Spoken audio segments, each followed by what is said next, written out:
Et nous sommes face à un régime autoritaire, c'est le moindre qu'on puisse dire. Parfois, il emprunte même, il utilise même des pratiques du totalitarisme, donc qui ont des systèmes qui sont des pratiques des années 60, des années 70. Donc aujourd'hui, donc quand vous voyez comment ces dossiers d'arrestation et de libération sont gérés, quand on parle de la grâce présidentielle, moi personnellement, je ne suis pas contre la grâce présidentielle en tant que tel, un acte qui est inscrit dans la Constitution, donc qui relève des prérogatives du président de la République. Ça se fait dans tout le pays du monde, dans les plus grandes Oui. démocraties du monde. Mais c'est comment on utilise cette grâce, comment on utilise ces arrestations. Est-ce que ces grâces sont dans un sens humanitaire ou logique ou donc le barème s'applique à tout le monde, à tous les détenus. Donc d'accord, mais quand il devient un instrument de chantage, une carte politique qu'on utilise pour asseoir le pouvoir du régime, donc là, ça devient abusif. Donc c'est là où le problème se pose. Donc aujourd'hui, il y a cette volonté de la part du pouvoir de maintenir ce climat de répression généralisée donc sur tous les secteurs, à tous les niveaux dans le pays, même au-delà des frontières du pays. Ils essayent de trouver le moyen, comment d'en faire pression sur cette diaspora qui continue de plaider la cause des détenus, de demander encore parce qu'à l'extérieur, il y a quand même des espaces plus et des marges de manœuvre pour pouvoir s'exprimer, etc. Donc, ils essayent de trouver le moyen comment museler la diaspora. Souvenons-nous, dernièrement, ils ont remis sur la table, ou bien mis sur la table, ce projet de loi pour la déchéance de nationalité, etc. À l'intérieur du pays, donc voilà, c'est comme ça. Donc, dès que vous touchez vous franchissez certaines lignes, mais qui tracent les lignes? Est-ce que les lignes qui sont tracées aujourd'hui par le pouvoir, c'est des lignes qui sont dictées par un projet de construction d'un État de droit ou d'une démocratie ou s'inscrit dans une Algérie, dans l'unité nationale? Moi, je pense que ces lignes rouges que le pouvoir a tracées, il les a tracées pour maintenir, pour protéger son pouvoir à lui-même, pour se maintenir.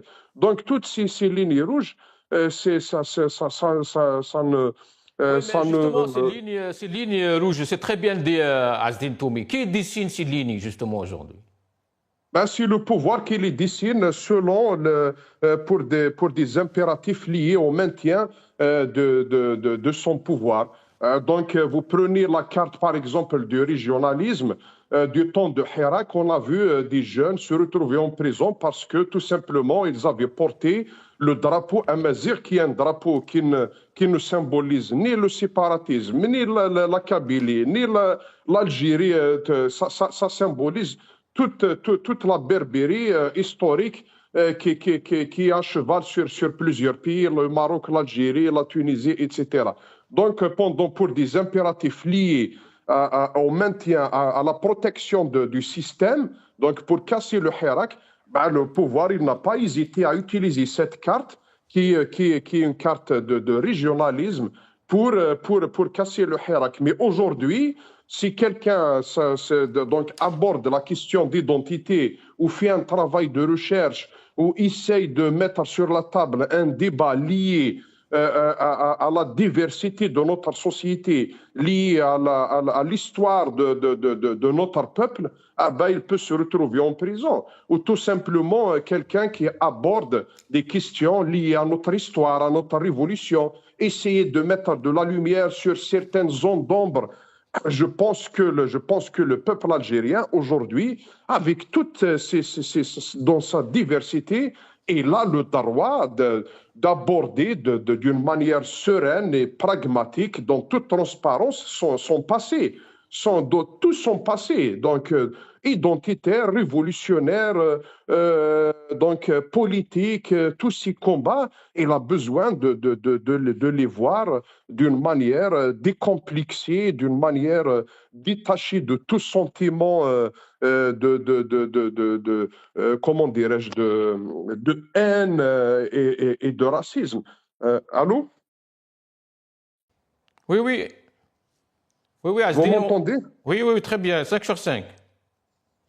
Donc aujourd'hui, ce verrouillage et cette volonté de restreindre tous les espaces où les Algériens peuvent s'échanger, où il y aurait ce contact où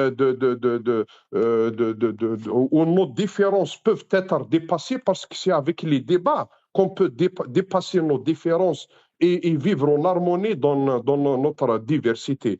Ben, nous, aujourd'hui, en interdisant à nos historiens, donc vous avez cité le nom de l'Arabie, et je trouve ça, c'est sidérant qu'aujourd'hui, dans un lieu du savoir, un lieu de la science, un lieu où se fabrique toute l'élite d'une société moderne qui est l'université, ben on empêche non seulement on empêche les débats, parce que pendant des années, même du temps de Bouteflika, on a tout fait pour casser le débat politique, pour casser le débat tout court à l'université. Donc aujourd'hui, on est allé sur le terrain de la science et du travail de recherche.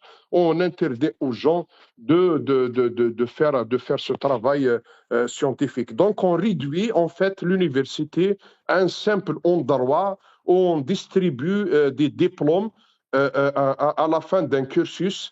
Après, on le met sur le marché du travail et on serait très content et heureux et fier de lui donner une allocation chômage de 15 000 ou de 18 000 dinars. Donc voilà, au lieu que cette université puisse nous donner une élite où immerge dans la politique, dans l'économie, dans tous les secteurs. Donc, c'est un tout. Donc, aujourd'hui, je pense que ce pouvoir, il doit enfin regarder la réalité en face, que toute la politique qu'il avait menée depuis des années n'a donné que des résultats négatifs. Aujourd'hui, nous sommes face à une société algérienne. C'est une société divisée qui n'arrive pas à se mettre en cohérence dans ce vivre ensemble, se mettre en cohérence avec notre histoire, tout simplement, qui est une histoire qui est millénaire, où tous les combats étaient sur la base justement de se créer cette société qui puisse se vivre en harmonie.